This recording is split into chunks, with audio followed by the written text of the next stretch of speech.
पुरुषोत्तम मास अध्याय 18वां। पुरुषोत्तम व्रत का प्रभाव। सूत पुराणी बोले, हे मुनि श्रेष्ठों, सुदेव और उसकी पत्नी गौतमी अपने मृत बच्चे को गोद में लेकर कल्पांत करने लगे और लंबे अरसे तक वहीं पर बैठे रहे। इतने में बारिश का मौसम न होने के बावजूद यकायक बारिश आने लगी। चारों दिशा में अंधेरा सा छा गया। पवन जोर से आने लगा। बिजली के चमकारे होने लगे। 1 मास तक निरंतर बारिश होने लगी। सुदेव और गौतमी कुछ भी खाना खाए बिना वहीं पर बैठे रहे। दोनों पुत्र शोक में डूबे हुए थे। भाग्य से जिस दिन से बारिश शुरू हुई उस दिन से पुरुषोत्तम मास शुरू हुआ था। सारा महीना निरंतर बारिश होती रही। दोनों निराहार होने से अनजाने में उनसे पुरुषोत्तम मास का व्रत हो गया। इसीलिए उसके अधिष्ठादेव भगवान पुरुषोत्तम उन पर प्रसन्न हुए और आकाश में दर्शन दिए। पति पत्नी ने भगवान को प्रणाम किया और श्री कृष्ण शरणम मम के मंत्र से उनका ध्यान किया।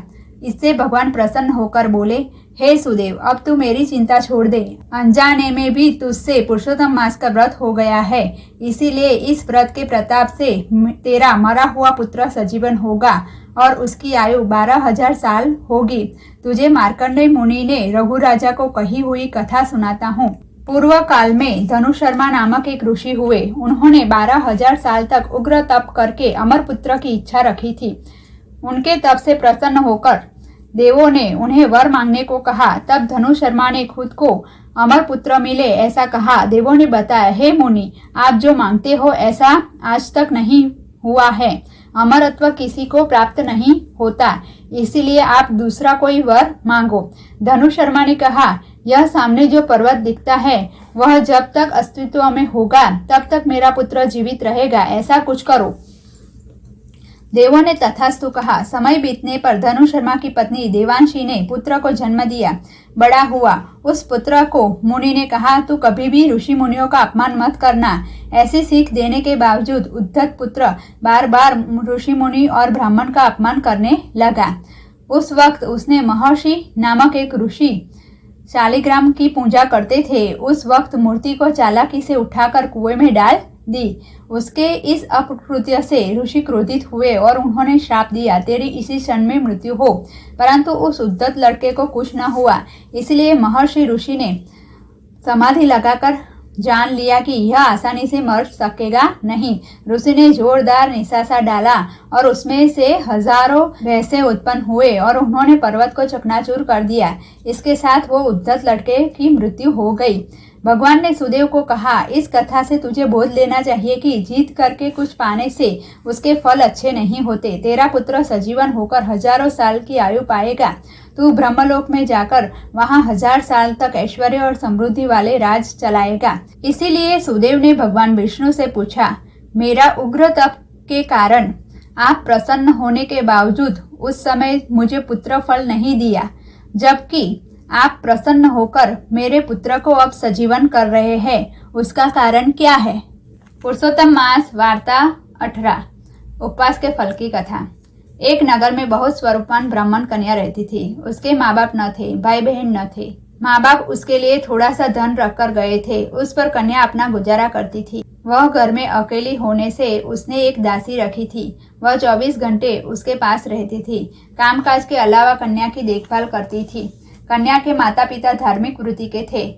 उसके संस्कार कन्या में आए थे। वह पूरा दिन पूजा पाठ, प्रभु स्मरण, व्रत, नियम, कथा कहानी पढ़ने में बिताती थी। महीने के 30 दिन में से 10 दिन बिल्कुल कुछ भी न खाकर उपवास करती और 7-8 दिन एक टंग करती थी। इतने में पुरुषोत्तम मास आया। ब्राह्मण कन्या ने पुरुषोत्तम मास का व्रत लिया। वह रोज सुबह नदी स्नान करने जाती, काठा गौरमा का पूजन करती, कथा वार्ता सुनती, उपवास करती, पूरे दिन प्रभु भजन करती। दासी उसका कामकाज करती और सुबह शाम पेट भरकर खाती। ऐसा करते 15 दिन बीत गए। दासी यकायक बीमार हो गई। आखिर उसकी बीमारी इतनी बढ़ गई कि वह पथारीवश हो गई। खड़े रहने के भी शक्ति उसमें न रही। रोग असाध्य था, कुछ भाता न था। ब्राह्मण कन्या ने बहुत सारवार की, वैद्य को बुलाया, इलाज होने लगा, फिर भी बीमारी घटने के बजाय बढ़ती ही चली गई। दिन ब दिन उसका शरीर पतला हो गया, आंखें निस्तेज हो गई।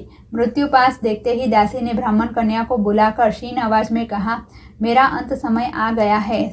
सब उम्र पानी में गई। कीमती मानव देह मिला, फिर भी उसका कुछ सदुपयोग न कर सकी। मैंने जीवन में कोई व्रत किया नहीं है, दान पुण्य भी किया नहीं है। जरूर मेरा नरक में वास होगा। मुझे इस बात का दुख है कि आपके पवित्र सहवास में रहने के बावजूद मुझे कभी सत्कर्म का ख्याल न आया। हे बहन, मुझे भक्ति में ले, ऐसा कुछ करो। यह सुनकर ब्राह्मण कन्या ने उसे दिलासा देते कहा, हे दासी, जीव मात्र को अपने कर्म का फल भोगना पड़ता है। अच्छा कर्म का फल अच्छा मिलता है। अब शोक करना व्यर्थ है। अंतिम वक्त तुझे यह संताप होता है, वह भी अच्छा है। इसे शायद तेरी सद्गति हो। ब्राह्मण कन्या ने दिलासा भरे शब्द सुनकर दासी की आंख में आंसू बहने लगे। दासी को रोते देखकर ब्राह्मण कन्या को दया आई और बोली, हे दासी, पूर्व जन्म में पुण्य कर्म हो तो इस जन्म में धर्म ध्यान सूझता है। फिर भी तूने मेरी बहुत सेवा की है, तेरे कारण ही मैं व्रत का तप कर सकती हूँ। बोल, तुझे क्या चाहिए? तेरी आखिरी इच्छा मुझे बता, मैं तेरी इच्छा पूर्ण करने का अवश्य प्रयत्न करूंगी। तब दासी बोली, बहन, आप इस पुरुषोत्तम मास में उपवास करते हो। मैंने सुना है कि इस मास में उपवास करने वालों को अलौकिक फल मिलता है। कृपा कर मुझे उपवास का फल दो, शायद मेरा कल्याण हो जाए।